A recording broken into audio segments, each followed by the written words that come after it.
Salam alaikum et bienvenue dans le premier chapitre complexité des algorithmes.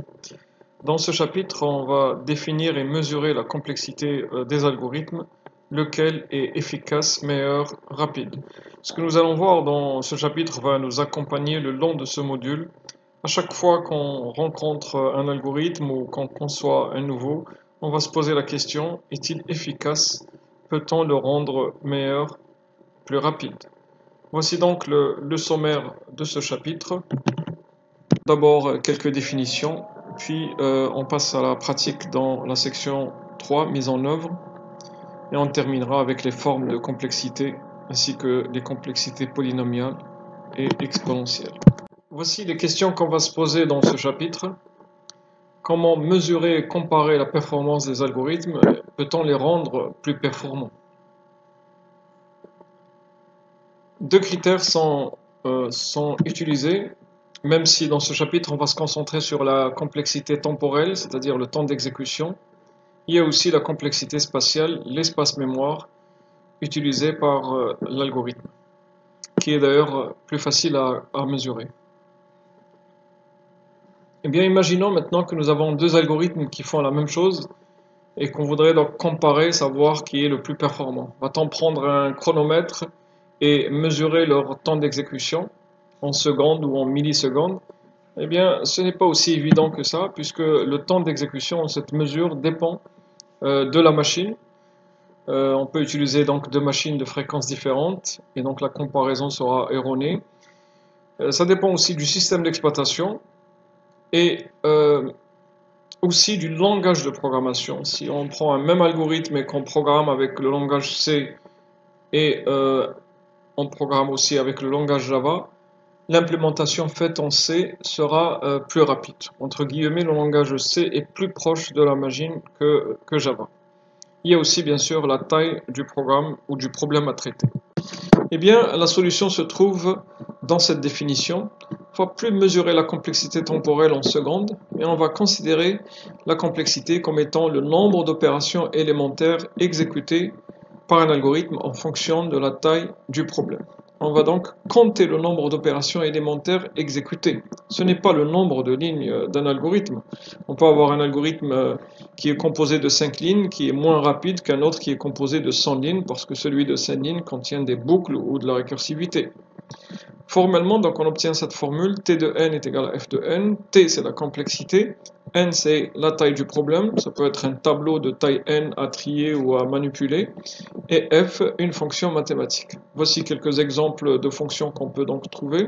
N au carré, n au cube, logarithme de n, 2 à la puissance n, etc. Maintenant, quelques remarques. Premièrement, comment traduire cette complexité, une fois qu'on va trouver donc la complexité de l'algorithme comme une fonction mathématique, comment la traduire en temps d'exécution en secondes? Eh bien, c'est simple, on n'a qu'à considérer une certaine valeur de n et connaître la fréquence de la machine, et connaissant la fréquence de la machine, on peut donc estimer le temps d'exécution. Si on prend par exemple n est égal à 1000, imaginons donc un algorithme qui travaille sur un tableau de taille 1000, et que cet algorithme-là a une complexité de n au carré. 1000 au carré, ça fait 1 million. Ça veut dire que notre algorithme doit exécuter 1 million d'opérations élémentaires pour se terminer.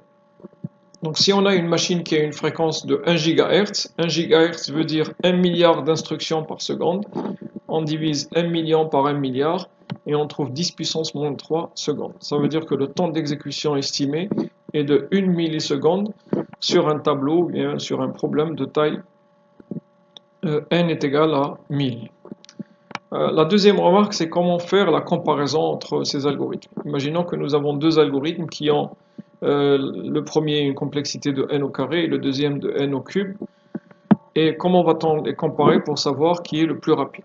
La solution, c'est qu'on va faire une étude asymptotique de ces fonctions. On va tout simplement considérer des valeurs de n très grandes. Si par exemple, je veux comparer n au carré avec 2 à la puissance n, et que je prends une petite valeur de n est égal à 3. 3 au carré, ça fait 9, et 2 à la puissance 3, ça fait 8.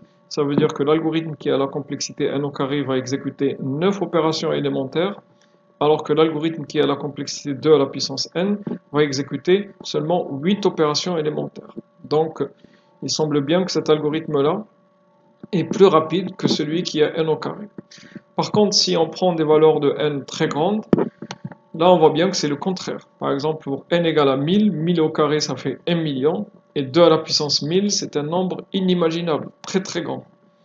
Et donc on voit bien que l'algorithme qui a la complexité n au carré est en réalité beaucoup plus rapide que celui qui a la complexité 2 à la puissance n.